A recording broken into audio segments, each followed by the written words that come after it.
আসসালামু আলাইকুম ভাইরা।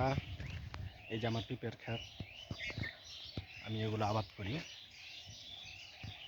পিঁপের গাছ লাগাচ্ছি, প্রায় পিঁপের গাছে ফুল আসছে।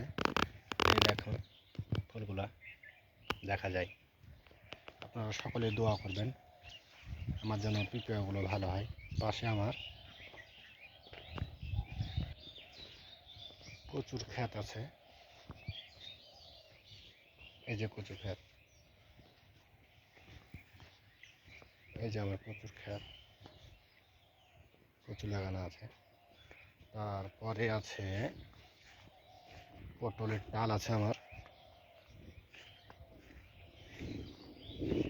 এই যে আমার পটলের ডাল।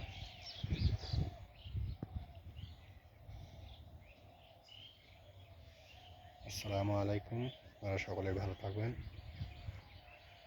আপনাদের জন্য আমি দোয়া করবো, আমার জন্য আপনারা দোয়া করবেন।